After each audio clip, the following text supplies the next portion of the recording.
Le DAF Fresh Morning, c'est 104.5 tonnes de bonne humeur. Tous les matins sur Urban FM.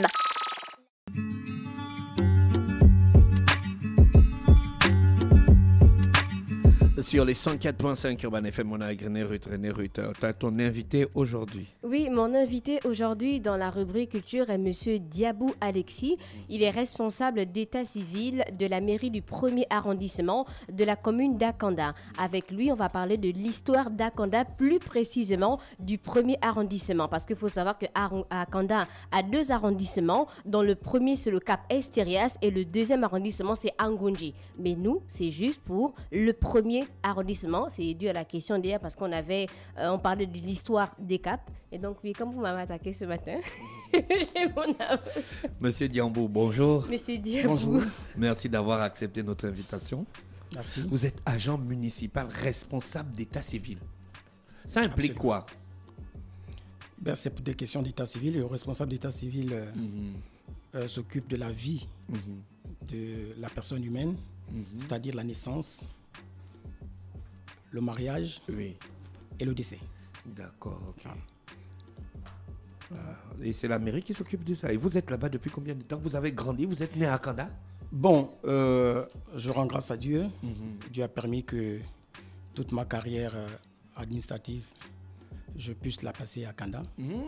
Ah d'accord, je comprends pourquoi vous maîtrisez. Voilà, j'ai suivi l'évolution d'Akanda depuis district, étant district, département et commune de plein exercice aujourd'hui à Akanda. Ça commence district quand? Bon, il faut retenir que Akanda a été érigé en district en 2005. En 2006 que Akanda est devenu département par la loi numéro 035, voilà, par 2005, qui érige le Cap Esterias en département, voilà, dans la province de l'Estuaire. Et de 2006 à 2013, une ordonnance va être prise.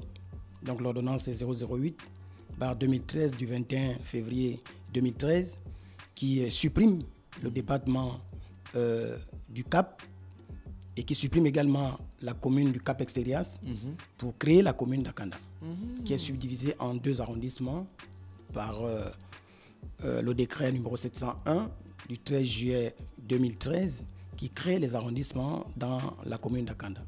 Donc les deux arrondissements. Donc, le premier qui a pour nom Cap Esterias et le deuxième l'arrondissement d'Angonji.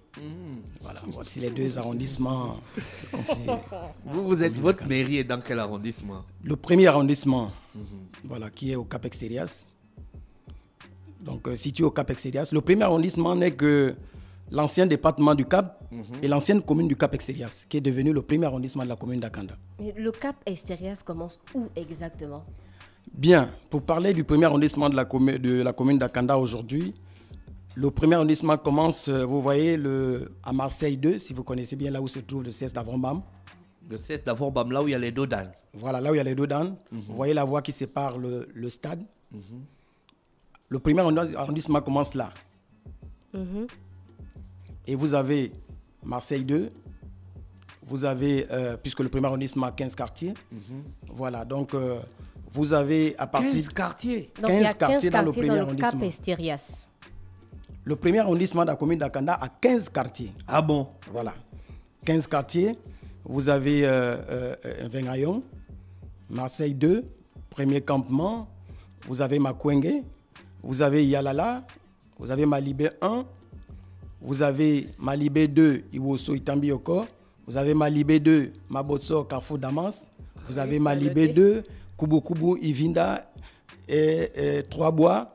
Et puis vous avez Santa Clara qui regroupe 2 quartiers, Santa Clara Nazareth et Santa Clara Mabanza. Ensuite, vous remontez au Cap Esterias, plus précisément, où vous avez également Cap Esterias Gabaga, qui est un quartier, Cap Esterias Miondi, où il y a le Cap des Pères, et puis Cap Esterias Simbié. Et ensuite, vous avez le quartier Bolokubwe, Donc voici les 15 quartiers du premier arrondissement de la commune d'Akanda. Et ces 15 quartiers ont des chefs de quartier, tous les quartiers. Tout à fait. Les chefs des quartiers, tous ces quartiers ont un chef de quartier à la tête. Mais pourquoi on ne connaît pas tout ça, monsieur Diabou? Mais vous ne venez pas la source de l'information. Rapprochez-vous des mairies, rapprochez-vous, et puis on vous donnera toutes les informations possibles. Voilà, concernant le découpage. Donc, on a le Cap Santa Clara. On a le Cap Santa Clara, et dans le Cap Santa Clara, nous avons 2 quartiers dans le Cap Santa Clara. Il y a le quartier Nazareth dans Santa Clara, et il y a le quartier Mabanda dans Santa Clara. Ce sont les 2 quartiers du Cap Santa Clara. Tout ça là est découpé administrativement, écrit et enregistré. Tout à fait. Mais le Cap Santa Clara est dans le Cap Esterias. Mais le Cap Santa Clara, c'est un des quartiers du premier arrondissement de la commune d'Akanda. Le Cap Extérieur, c'est le nom de l'arrondissement. Le Cap Extérieur, c'est le nom du premier arrondissement. Maintenant, dans le Cap Extérieur, qui est le premier arrondissement, il y a un découpage en quartiers. Donc, vous avez des quartiers à l'intérieur du premier arrondissement de la commune d'Akanda. Et là, vous retrouvez Santa Clara qui a 2 quartiers à l'intérieur. Vous retrouvez Malibé 2 qui a 3 quartiers. Voilà, vous avez le Cap Extérieur qui a pratiquement 4 quartiers avec Bolokouboué. Et Line Bagné également qui fait partie du premier arrondissement de la commune d'Akanda. Oui, René Ridjo, Et quand on parle maintenant de Cap des Pères. Ben, le Cap des Pères est situé dans le quartier Miondi, au Cap Extérias. C'est cet endroit où les premiers missionnaires catholiques se sont installés. C'est une mission. C'est une mission. Oui. C'est le Cap des Pères. Oui. Il y a une église catholique à l'intérieur. Ce sont les premiers missionnaires catholiques qui se sont installés au quartier Miondi. En quelle année? Mais là, je ne pourrais pas vous donner avec exactitude Ils sont là depuis depuis longtemps. Et d'ailleurs, on retrouve même les tombes des premiers, des premiers missionnaires décédés au Gabon. Voilà, on trouve ces tombes-là aujourd'hui au Cap des Pères.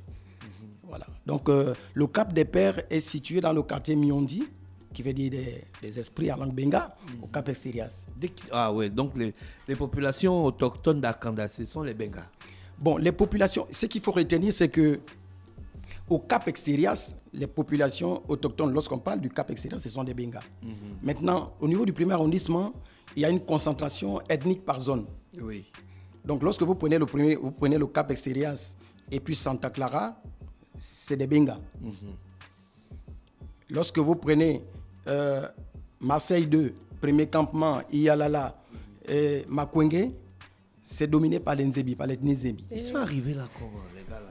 Mais c'est des Gabonais. Oui, je sais. Ils sont là-bas depuis. Ils sont là depuis. Et non, ils peuvent pas être là depuis. Et lorsque vous prenez les Malibé 1, Malibé 2, ben, vous avez une forte concentration des populations Kota et Kwele. Voilà. Et en Vingayong, vous avez des Francs. Sifala, vous avez Francs. Et Bolokouboué, vous avez une domination des Nzebi. Donc on a des concentrations ethniques en fonction des quartiers. Voilà, en fonction des quartiers. Voilà. Et maintenant le Cap Caravane. Bon, le Cap Caravane est situé dans le 2e arrondissement de la commune d'Akanda. Voilà. Donc, je ne pourrais pas vous donner plus d'informations concernant le Cap Caravane. C'est un lieu touristique. Ah, c'est dans le 2e. Dans le 2e arrondissement, donc ça veut dire que dans l'arrondissement d'Angonje, c'est sur cet arrondissement qu'on retrouve le Cap Caravane. C'est un lieu touristique. Voilà. Ce n'est pas comme le Cap. Non, ce n'est pas comme le Cap Extérias. Non, le Cap Caravane n'a rien à voir avec le Cap Extérias ou le Cap Santa Clara. C'est pas la même chose. Voilà.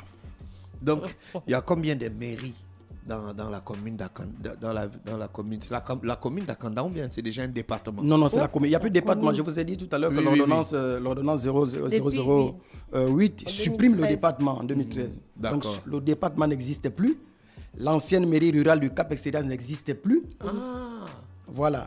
C'est la création de la grande commune d'Akanda. Divisée en deux arrondissements. Vous êtes dans le premier. Nous sommes dans le Donc Akanda a 2 maires. Donc, non, pas 2 maires. Il y a combien de mairies à Kanda? Il y a 3 mairies. Il y a l'hôtel de ville d'Akanda. Oui, Voilà. l'hôtel de Voilà, il y ville. a l'hôtel de ville. Et il y a la mairie du 1er arrondissement. Ensuite, la mairie du 2e arrondissement. Mais la mairie du premier, c'est dans le Cap, c'est au Cap, et la mairie du deuxième, c'est à Ngonje. Ngonje. Oui. Voilà, d'accord. Donc, Ngonje. il y a la mairie centrale, donc le gars qui gère l'hôtel de ville, avec les maires délégués. Avec les délégués, pour le moment, les délégués de l'hôtel de ville. Et ensuite, dans le 1er arrondissement, il y a 2 délégués titulaires et puis l'adjoint. Et au 2e arrondissement également, nous avons un délégué et un délégué adjoint. D'accord. Voilà. Vous faites les états civils. Normalement, vous devez faire les états civils des enfants qui naissent dans la commune. Absolument. Mais il n'y a pas l'hôpital là-bas. Non, comment il n'y a pas de... Oui, nous avons le CHU, donc l'hôpital d'instruction des armées C'est d'Akanda. dans le 2e arrondissement. Qui est dans le 2e arrondissement de la commune d'Akanda. Vous, dans le premier, vous n'en avez pas. Non, nous, dans le premier, on n'a que des dispensaires. Voilà. On n'a que des dispensaires, il n'y a pas d'hôpitaux. Et comment... Donc, vous enregistrez les enfants qui naissent dans le 2e. Dans le deuxième? Bon, dans le 2e, voilà la répartition qui a été faite. Lorsque un enfant naît à Kanda, donc à l'hôpital d'instruction des armées d'Akanda, si les parents habitent dans le 1er arrondissement de la commune d'Akanda, Oui. l'acte de naissance de cet enfant est transcrit au 1er arrondissement de la commune d'Akanda. D'accord. Lorsque les parents habitent dans le 2e arrondissement, l'acte de naissance est transcrit à la mairie du 2e arrondissement.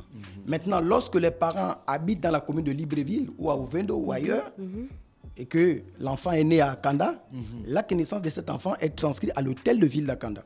Donc voilà un peu l'organisation. Et c'est la même chose pour le mariage. Le mariage, c'est... Vous avez quand même une mairie, donc vous pouvez célébrer les mariages. Nous célébrons des mariages. Les mariages dépendent de couple. Si vous sollicitez vous sollicitez le 1er arrondissement de la commune d'Akanda, vous venez, votre mariage va être célébré au 1er arrondissement de À la un commune moment, il y d'Akanda. avait eu un conflit, non, entre les maires, que non, le maire de tel ne veut pas venir célébrer le mariage dans telle commune. Vous vous rappelez de cet épisode? Oui, mais c'est au niveau des mariages à l'extérieur. Explique les mariages à l'extérieur. Il y a des mariages à l'extérieur. Il y a 2 types de mariages. Il y a un mariage qui est célébré à la mairie, donc à la salle de la mairie. Ça ne cause aucun problème. Mais les mariages à l'extérieur, vous ne pouvez célébrer un mariage à l'extérieur que dans votre commune. Ça veut dire que un maire de la commune d'Akanda ne peut pas venir célébrer un mariage dans la commune de Libreville, en Zayon ou au Charbonnage. Mais on peut déplacer un maire. Mais c'est ça le déplacement. Il faudrait que vous vous adressez au tribunal pour obtenir l'ordonnance autorisant la célébration d'un mariage hors mairie. Mais cette ordonnance ne peut vous être accordée que si le mariage est sollicité dans la commune. Ça veut dire, le maire de Libreville ne peut pas avoir l'ordonnance qui l'autorise à aller célébrer un mariage au Cap Extérias. Il peut se déplacer dans les 6 arrondissements de Libreville. Mais il ne peut pas se retrouver à Kanda. C'est la même chose comme la mairie d'Akanda. Les maires d'Akanda ou les délégués d'Akanda aujourd'hui ne peuvent célébrer un mariage à l'extérieur que dans la commune d'Akanda. Ils peuvent se déplacer au 1er, au 2e. Donc pour avoir un maire d'Akanda, je dois passer, si je reste à Libreville, je dois passer par le tribunal de première instance de Libreville. Si vous voulez avoir un maire d'Akanda pour célébrer votre mariage, dans Libreville. Dans Libreville, vous ne pouvez pas. Même si vous passez par le tribunal ne peut pas vous accorder une ordonnance autorisant le maire de la commune d'Akanda à venir célébrer votre mariage au Charbonnage. C'est pas possible. Il faudrait que le lieu que vous avez choisi pour la célébration de votre mariage soit dans la commune d'Akanda. D'accord. Même si je reste à lui. Même si vous restez à lui, vous voulez célébrer votre mariage, bon, je peux dire aux 3 étoiles, aux 3 étoiles au niveau du stade, ou bien au Kevazingo. Voilà, le maire d'Akanda vient célébrer votre mariage, il n'y a aucun souci. Maintenant, si vous sollicitez l'ordonnance pour célébrer votre mariage ici, ce n'est pas possible. Et en cas de décès?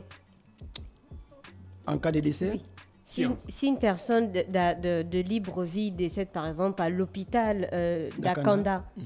Voilà, si une personne de Libreville décède à l'hôpital d'Akanda, l'acte de décès est transcrit à la mairie d'Akanda.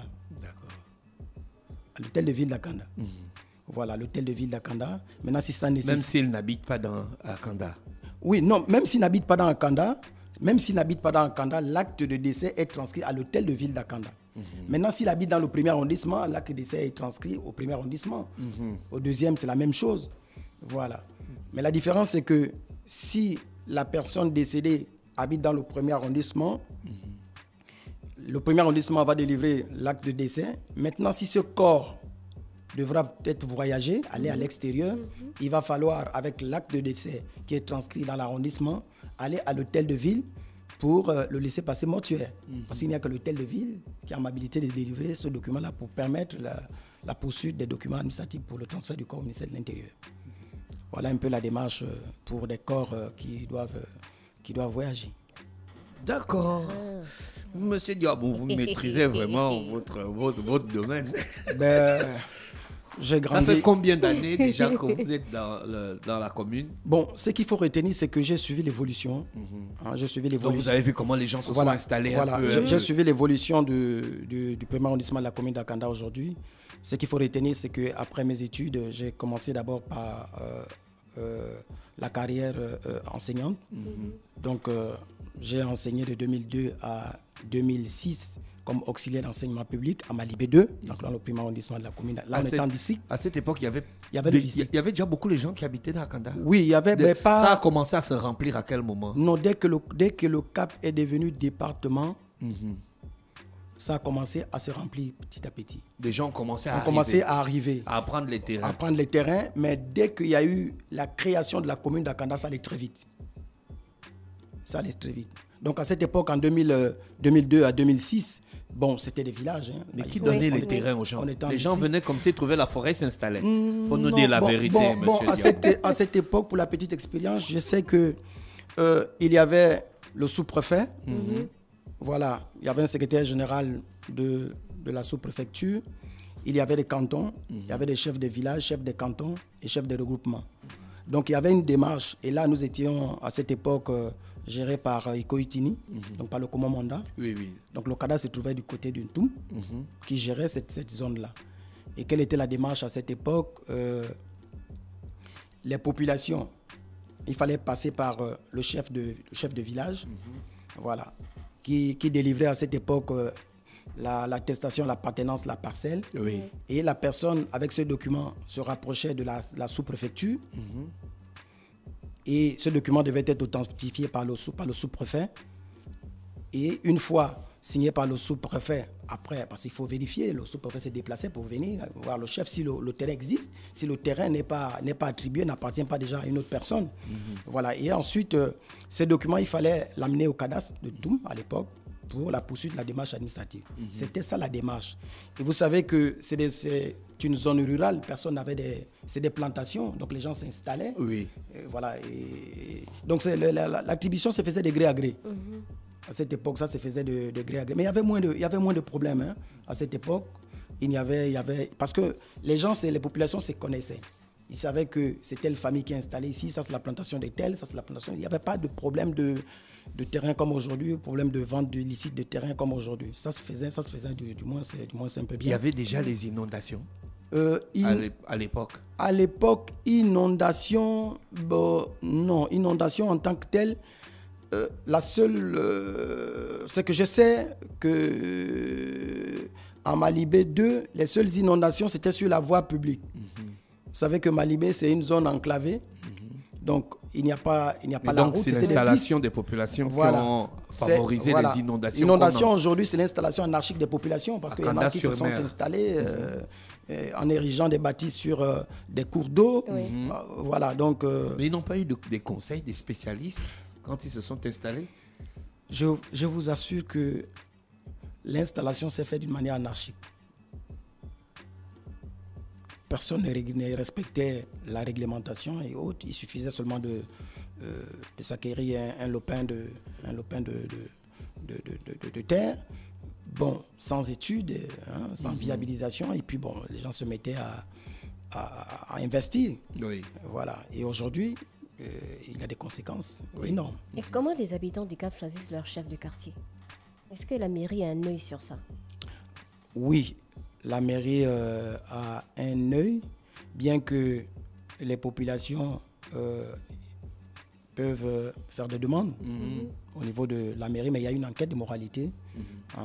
Là-dedans, non seulement la mairie, il y a également les forces de l'ordre, la police municipale, la gendarmerie du Cap, puisque nous avons une brigade de gendarmerie au Cap. Dans votre arrondissement, dans notre arrondissement, vous avez une brigade de gendarmerie. On a une brigade Combien de gendarmerie au Cap Extérias. Bon, avant, ils étaient aujourd'hui, il y a une mutualisation, ils sont tellement nombreux, parce qu'en dehors de la gendarmerie, là, nous avons la présence également de la GR, nous avons la marine, nous avons tous les corps aujourd'hui. Vous avez aussi les eaux et forêts. Oui, les eaux et forêts, c'est depuis les eaux et forêts. Vous avez des aires de jeu, un seul stade, le stade des eaux et forêts. Pas le stade des eaux et forêts, c'est le stade du Cap Extérias, le stade Papanjoni du Cap Extérias, qui est situé à l'école publique, à côté de l'école publique du Cap Extérias. À l'époque, nous avions deux stades au niveau du premier arrondissement de la commune d'Akanda. Malheureusement, il y a un stade qui est devenu le terrain de quelqu'un. Pour des raisons que je ne pourrais ici évoquer, c'est devenu la propriété d'une personne. Et vous avez des aires protégées? Oui, nous avons des aires protégées. Il faut savoir que le Cap Extérias, c'était la forêt classée de la Monda. Oui. Voilà, forêt classée de la Monda. Et en 2012, par le décret, je crois bien, 460, la forêt classée de la Monda a été érigée en laboratoire Raponda Walker. D'accord. Voilà, donc c'est des aires protégées. L'arboretum Raponda est donc quel arrondissement? Dans le premier arrondissement. On est dans le premier, là, on ne parle que du premier. Dans le premier arrondissement de la commune. Vous avez une vente, on appelle ça comment? Désorganisée de vins de palme là-bas. Est-ce que c'est contrôlé, la vente de vins de palme là? Ah oui, parce que ça aussi, ça fait partie de la vie du premier arrondissement d'Akanda. Bon, c'est des questions, vous savez. Est-ce qu'il paye une taxe? Je suis d'abord un homme de Dieu. Oui. En plus, vous êtes un homme de Dieu. Je suis un homme de Dieu, donc il y a des questions que je ne m'attarde pas beaucoup là-dessus. D'accord. Voilà. Mais il ne paye pas des taxes à la mairie? Je pas un regard. Non, pour le moment, l'exploitation de vin de palme, ça se fait d'une manière anarchique, c'est pas organisé. Ils ne sont pas organisés. Donc, pour le moment, je ne m'occupe pas de la fiscalité. Oui, d'accord, tout à fait. Pour me prononcer là-dessus, pour savoir s'il y a des taxes qui sont prélevés ou pas. Je m'occupe des questions le développement est en train d'arriver là-bas. La route est arrangée maintenant. Elle est très bien. Bon, la route, entre guillemets, parce que la route pour le moment qui est arrangée, c'est la route principale qui part de Libreville pour le Cap Extérias. Et grâce à cette réhabilitation qui a été faite du moment où nous avons accueilli la Tropicale Amis en 2023. Oui. Donc la route a été réaménagée à ce niveau-là jusqu'au Cap Extérias. Mais je vous dis qu'au premier arrondissement, pour parler de question des routes, c'est l'enfer. D'accord. Parce que Malibé, Santa Clara et Bolokobwe, c'est pas possible. Si on n'a pas un 4x4, même un 4x4 en saison pluvieuse, même si vous avez le 4x4, vous ne pouvez pas accéder. Est-ce qu'il y a l'électricité dans tout le Cap? Dans le premier arrondissement, il n'y a pas d'électricité dans tout le premier arrondissement. Nous rendons grâce aujourd'hui aux nouvelles autorités parce qu'aujourd'hui nous avons le courant déjà dans Malibé qui n'existait pas. Donc nous avons le courant pratiquement dans tout Malibé.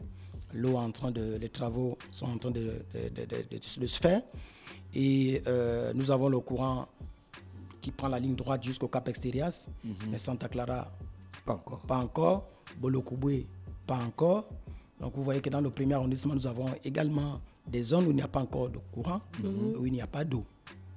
Voilà, donc c'est la grande difficulté, mais nous osons croire avec la détermination des nouvelles autorités, parce que nous voyons quand même des signes. Est-ce que les habitants du Cap Extérias ont un nom? Les habitants du Cap Extérias.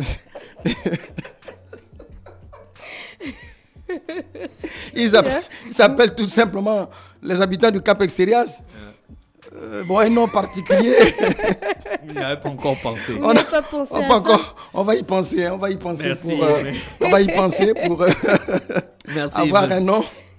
pour les habitants du Cap Exelias. Merci beaucoup d'avoir accepté notre invitation. C'était vraiment enrichissant, toutes ces informations sur le premier arrondissement de la commune d'Akanda. On vous remercie d'avoir accepté notre invitation. C'est moi qui vous remercie.